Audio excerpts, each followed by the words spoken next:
Have you ever gotten someone permanently banned from a theme park? I was 9, and I got a grown man escorted out in handcuffs. When I was 9 years old, my older brother Kip had autism. He was 12, but communicated mostly through a tablet that spoke for him when he pressed buttons. He could say some words on his own, but when he got overwhelmed, his voice would disappear completely, and the tablet was the only way he could tell us what he needed. Kip loved roller coasters more than anything in the world. He had a poster of every major coaster in North America on his wall, and he'd memorized the height and speed of each one. Our parents saved for over a year to take us to Cedar Point because Kip had been asking through his tablet every single day for 11 months. When we got to the park, Kip was stimming so hard his whole body was vibrating, flapping his hands and rocking and making these happy sounds that meant he was the most excited he'd ever been. Mom put noise-canceling headphones on him, and Dad carried the tablet, and we headed for the first ride. We were in line for the Millennium Force, Kip's #1 dream coaster. He'd watched the POV video on YouTube probably 400 times. We were about 10 people from the front when a man behind us started talking loud enough for everyone to hear. Why do they let kids like that in line? He's going to freak out on the ride and they'll have to stop it for everyone. Dad turned around. Excuse me? The man was tall, sunburnt, wearing a tank top, with sunglasses pushed up on his head. He had 2 kids with him. He said, "Some kids aren't built for rides like this. It's a safety issue."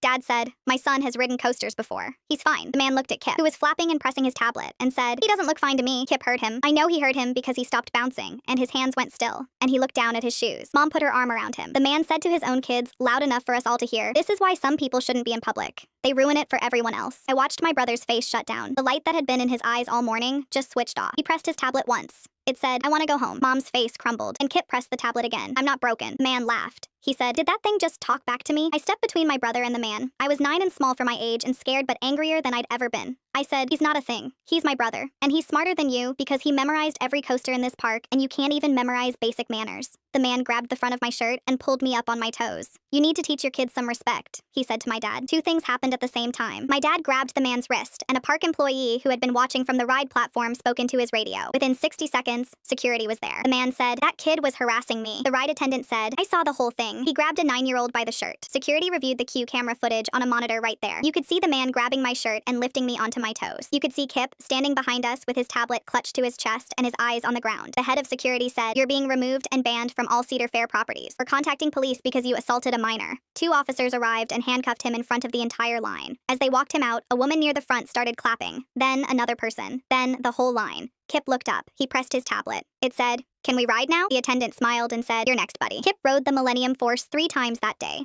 On the drive home, he pressed his tablet one more time. It said, "Best day."